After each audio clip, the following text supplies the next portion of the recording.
The third scenario.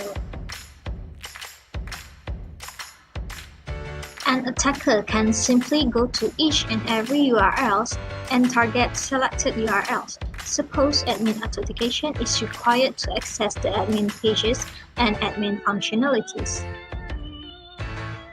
When an attacker simply changes the URL by guessing the admin page URL and he can access the admin page, then the system has a flaw, which is a broken access control.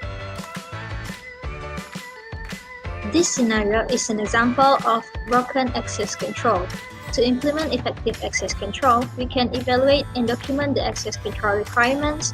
We can use a central application component, or we can restrict access by using IP address. Let's move on to our fourth scenario.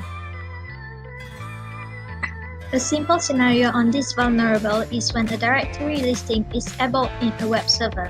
An attacker found out that they can simply list directories to search any files.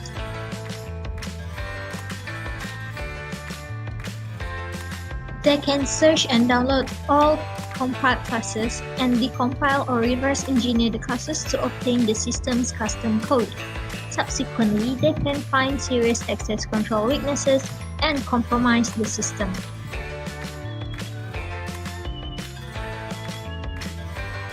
This is an example of security misconfigurations. To prevent this attack from occurring, we can implement secure installation processes using available tools or approaches, or review cloud storage permissions.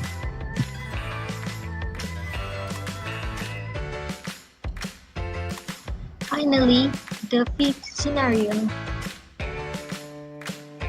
These functional programmers tried to ensure that their code is immutable.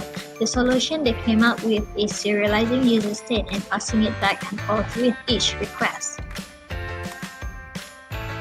When attacker notices the R00 Java object signature, he uses a Java serial killer tool on the application server to gain remote code execution.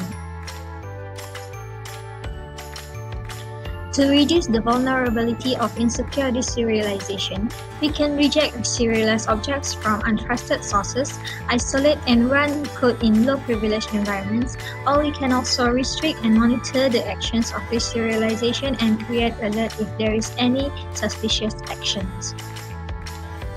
That's all from me for scenarios in OWASP categories. Thank you for watching!